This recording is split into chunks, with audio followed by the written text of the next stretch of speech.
Dear students, good morning to all of you. Welcome to DRCJ Home Classes, a digital initiative by Worthy Director School Education Jammu. आपको एक बार request है कि आप अपने mobile में दीक्षा app, जो आप लोगो देख रहे होंगे यहाँ पे फ्रंट पे, तो दीक्षा ऐप भी आप डाउनलोड करें। बहुत सारा मटेरियल इसमें रहता है। आप उसमें अपनी क्लास स्टूडेंट सेलेक्ट करें और क्लास अपनी सेलेक्ट करें। और अगर वहाँ पे आपका मटेरियल नहीं है तो सर्च वाला जो बटन है वहाँ पर जो भी आपको टॉपिक है, जो भी आप जानना चाहते हैं, वहाँ पे क्लिक करके सारा आपका मटेरियल आएगा और अथेंटिक मटेरियल इसमें आपको मिलेगा। यूट्यूब में जब आप जाते हैं आपका बहुत सारा टाइम वेस्ट हो जाता है, क्योंकि वहाँ पर कुछ ऐसा भी मटेरियल रहता है जो आपके लर्निंग लेवल से या तो ऊपर होता है या तो नीचे होता है, या learn up to the mark नहीं होता है। तो दीक्षा में एक फ़िल्टर करके जो लर्निंग मटेरियल है उसको डाला जाता है, तो आप उसको देख सकते हैं। तो हमने how a client was saved class 9th में पढ़ा था। आज हम उसके जो टेक्स्ट बुक क्वेश्चन हैं, जो आपके एग्ज़ाम पॉइंट ऑफ व्यू से इम्पोर्टेंट है, उनको देखेंगे। तो हमने देखा था कि ये रुस्तम जी और गांधी जी के बीच में एक संवाद है। एक क्लाइंट है गांधी जी का, रुस्तम जी क्लाइंट भी है, कोवर्कर भी है। फिर एक वो फंस जाता है और वहाँ पर गांधी जी उसको किस तरीके से बचाते हैं, ये सारी कहानी है ये। तो इसमें कुछ ग्लॉसरी में कुछ क्वेश्चंस हैं, कुछ डिफ़िकल्ट वर्ड्स हैं। Client, a person who gets help advice from a lawyer, lawyer से जो हेल्प लेता है।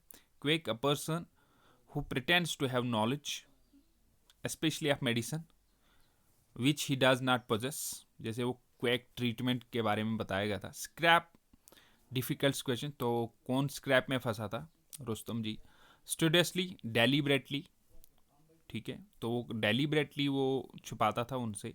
Result, make use of, smuggle, तो यहाँ पर अगर आप देखें फोनेटिक्स भी दिया गया है कि क्या इसकी प्रोनाउंसिएशन क्या रहेगी। स्मगल, गेट गुड्स सीक्रेटली, चोरी से चीज़ें स्मगल करना। Customs, tax due to the government on goods imported into country, तो एक टैक्स जिसको बोलते हैं हम उसी को कस्टम बोल रहा। Duty, payment demanded by the government. Invoice, list of goods sold with the prices charged. Telling, very effective, impressive. Quick silver, mercury. Post haste, in great haste. Parsi Rustam ji, a client of Gandhi ji, तो इस पूरी कहानी के कुछ जो अंश थे जो हमने देखे, तो सबसे पहले पारसी रुस्तम जी जो हैं को वर्कर हैं गांधी जी के, और एक इतने क्लोज हैं गांधी जी के कि डोमेस्टिक मैटर्स में भी इसकी हेल्प लेते हैं। फिर क्या होता है कि पारसी रुस्तम जी एक स्क्रैप में फंस जाते हैं। उसकी गिल्ट जो है वो डिस्कवर होती है। किसके पास डिस्कवर होती है? कस्टम ऑफिसर्स के पास। क्या करता है ये गुड्स परचेज करता है। कहाँ से? कोलकाता, बम्बई से। फिर क्या करता है ये वहाँ पे लाके, क्योंकि ये गुजरात में, तो वहाँ पे क्या करता है, ये माल तो बेचता लाता है लेकिन टैक्स पे नहीं करता है, कम टैक्स पे करता है, और ट्रस्ट पे वो इसकी इनवाइसेस लेते हैं, तो ये पकड़ी जाती है इसकी चोरी। Gandhi ji words on advice to Rustam ji, Gandhi ji इसको बोलते हैं कुछ कि अगर आपने गलत किया है तो आपको सज़ा मिलनी चाहिए और आपको उसके लिए जो है प्रायश्चित भी करना चाहिए, ठीक है। तो उसके बाद जो तीसरा पार्ट आता है कि गांधी जी पहले तो उसको बताते हैं कि आपने इसका जो है कॉन्फेशन करना चाहिए। कॉन्फेशन वो करते भी है, मगर गांधी जी बोलते हैं मेरे पास, क्योंकि आपने गुनाह कानून के पास किया, तो मेरे पास कॉन्फेशन करने से तो आपको वो होगा नहीं कुछ, आपने कानून के पास ही जाके कॉन्फेशन करना पड़ेगा। और तीसरी चीज़ कि गांधी जी ने किस तरीके से इस क्लाइंट को बचाया, ऑनेस्टली भी, उसकी रेपुटेशन को भी बचाया और गवर्नमेंट को भी खजाने में पैसा भरा। क्वेश्चन नंबर 1 है, why had Rustom ji smuggling offences not been discovered earlier, पहले इसकी चोरियां क्यों नहीं पकड़ी गई? Because he was in best terms with custom officials, thus nobody was inclined to suspect him. इसके कस्टम ऑफिसर से इतने रिलेशन अच्छे थे कि कोई इसको शक भी नहीं करता था। They use to consider his advices and trust, some of them might have been even convinced at his smuggling. What did Rustam ji consider to be the greatest cause for shame to him? और रुस्तम जी बोलते हैं कि मेरे लिए बड़ी शर्म की बात होगी अगर मैं पकड़ा गया तो लोगों को पता चलेगा, लेकिन गांधी जी का कुछ और ही ख्याल है वहाँ पे। रुस्तम जी considered the discovery of his cult to be destruction, going to jail was the greatest cause for shame to him. तो बोलता अगर मैं जेल में गया तो ये मेरे लिए शर्म की बात होगी। He pleaded Gandhi ji to save him from predicament, तो उसको रिक्वेस्ट करता है मुझे बचाओ।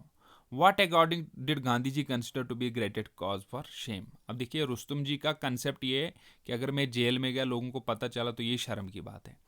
तो गांधी जी क्या सोचते हैं? According to Gandhi ji the greater cause for shame was in committing the offence rather than going to jail. Jail जाने से ज़्यादा शर्म की बात यह है कि अगर हम कोई गुनाह करें तो गुनाह करना ही शर्म की बात है, जेल जाना उतनी शर्म की बात नहीं है गांधी जी के हिसाब से। तो रुस्तम जी के हिसाब से यानी हमारी हिसाब से क्या है, जेल जाना शर्म की बात है, गुनाह करना शर्म की बात है नहीं है। इम्प्रिजनमेंट इज जस्ट अ पेनांस, तो इम्प्रिजनमेंट जो है एक सिर्फ प्रायश्चित है, तपस्या है। But the real penance lies in resolving never to smuggle again, लेकिन असली प्रायश्चित ये है कि अगर हम ये रिजॉल्व करें कि हम दोबारा कभी चोरी नहीं करेंगे। Which words that Rustom ji uses to describe his offence show us that he did not consider it to be a moral offence. तो कहाँ से हमें पता चलता है? तब उसे नहीं लगता कि ये मॉरल ऑफेंस है। Rustom ji called his smuggling activities merely tricks of the trade, तो वो बोलते हैं गांधी जी को ये ट्रिक्स ऑफ द ट्रेड हैं, तिजारत करने के लिए तरीके हैं। These word show that he did not consider smuggling to be moral offence, तो उससे यहाँ से पता चलता है कि उसे नहीं लगता कि ये कोई चोरी है, मॉरली कोई जुर्म है, लीगली भी और मॉरली भी। Who according to Gandhi ji was one who could finally decide whether Rustom ji was to saved और नॉट, तो गांधी जी ने बोला था कि वो एक फाइनल अथॉरिटी है जो डिसाइड करेगा कि तुम बचोगे या जाओगे जेल। It was custom officer who was to decide whether Rustom ji was to be saved और not, and the custom officer would in turn be guided by the attorney general. तो ये कस्टम ऑफिसर है जो डिसाइड करेगा, लेकिन कस्टम ऑफिसर को direction कौन देगा? Attorney general, right. Gandhi ji and other council differed in the way of which they thought the case out to be handled. How did Gandhi ji and other council hope to settle the case?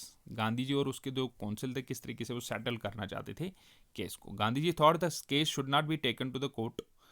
It should be kept up to customs officer to prosecute Rustam ji or let him free. The other council hoped that the case would be tried by jury and the Natal jury would acquit Rustam ji, which seemed quite difficult. Gandhi ji spoke of two penances, दो तरह के प्रायश्चित की बात करते हैं Gandhi ji. What were दे, वो कौन से थे? Which of them did Rustom ji not have to do, Rustom कौन नहीं करना चाहता है? Gandhi ji speak of two पेनांसेस।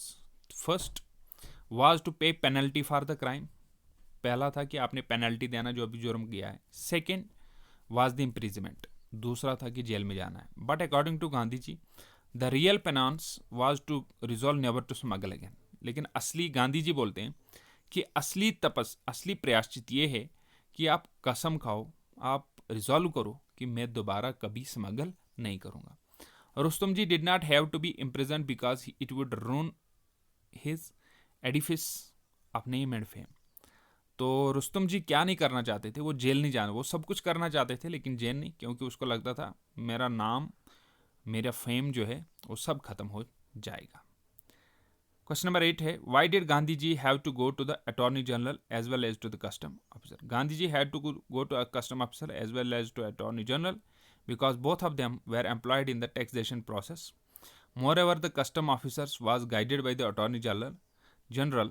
So after persuading the custom officer, he had to motivate the attorney general regarding the guilt. Right? Question number 9 है, which two qualities of Gandhi ji helped him to persuade the attorney general not to drag Rustam ji to court? Attorney general कौन सी दो चीज़ों से satisfy हुई है जिससे इसको court में जाने से बच गया रुस्तम? गांधी जी परसुएसनेस एंड फ्रैंकनेस, क्योंकि उसने सारी बातें सच बता दी, उसने तो पूरा बता दिया कि कब से कब तक ये चोरी कर रहा था, तो इससे अटॉर्नी जनरल जो बड़े मुतासिर हुए।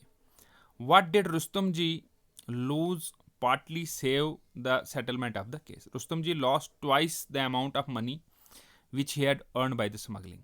तो उसे कितना देना पड़ा? जैसे अगर 50,000 उसने स्मगल किया था, उसे ट्वाइस यानी डबल उसको इधर से वापस देना पड़ा. Right the substitute words for. कुछ लैंग्वेज वर्क भी है इसमें. Importing good secretly and illegally.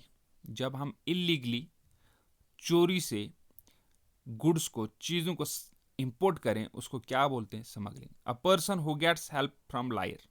जो इंसान लायर से हेल्प ले तो उसको बोलते हैं client. Shout, revolt, closely, intimately. A mutual agreement involving some concession on either side. दो पार्टियों के बीच में समझौता कराना, कंप्रोमाइज. इसके लिए एक वर्ड यूज होता है, compromise. Something different or demanding a special treatment, exception. To start legal proceeding against. किसी के खिलाफ कानूनी कार्रवाई करना, तो उसको बोलते हैं प्रोसिक्यूट. क्या बोलते हैं? प्रोसिक्यूट. यहां पर कुछ वर्ड्स हैं.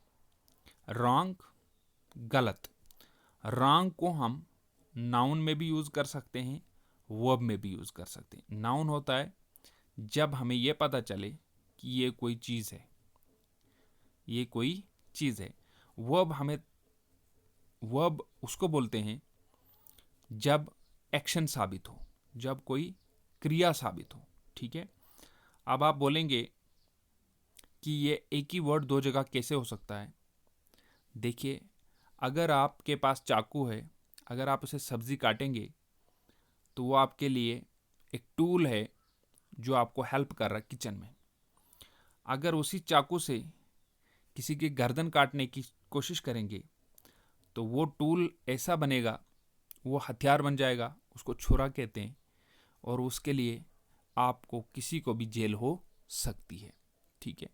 तो चाकू को जहाँ यूज़ करेंगे, किचन में यूज़ करेंगे तो चाकू है, किसी का गला काटने के लिए यूज़ करेंगे तो छुरा है. ठीक है. तो इसी तरीके से रॉन्ग को हम नाउन की जगह यूज़ करेंगे तो नाउन बनेगा, वर्ब की जगह यूज़ करेंगे तो वर्ब करेगा. तो मैटर करती है कि सिचुएशन क्या रहेगी. तो आप यहाँ पर कुछ वर्ड्स हैं. Wrong, rest, shame, promise, compromise, fate, light, hands, pay, and.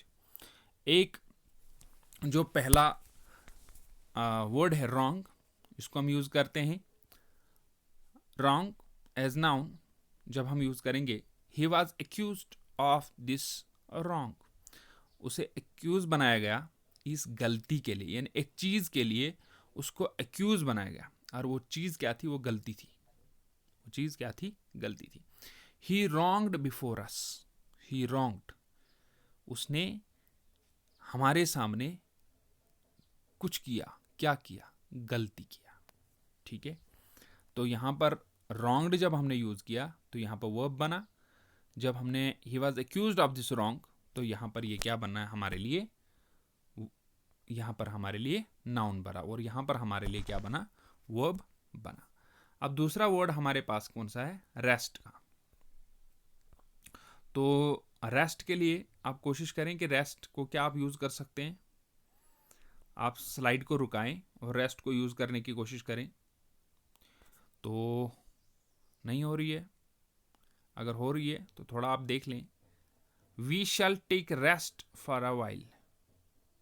We shall take rest. We shall, हमें लेना चाहिए. अभी लेना मतलब क्या है कि शैल टेक में क्या आ गया? वर्ब आ गया. अभी हमें लेना चाहिए एक चीज़. क्या लेना चाहिए? रेस्ट फॉर अ वाइल, कुछ वक्त के लिए. कुछ वक्त के लिए एक चीज़ लेनी चाहिए. कौन सा? Rest. They rested for a while. They rested for a while. वो क्या किए? वो किए यहाँ पर कुछ. क्या किए? रेस्ट. तो यहाँ पर रेस्ट क्या है? कुछ करना. तो रेस्ट यहाँ पर क्या बन गया? वर्ब बन गया. ठीक है. तो तीसरा वर्ड हमारे पास आ गया शेम, शर्म. तो शर्म तो एक नाउन है, एक चीज़ है ना, शेम.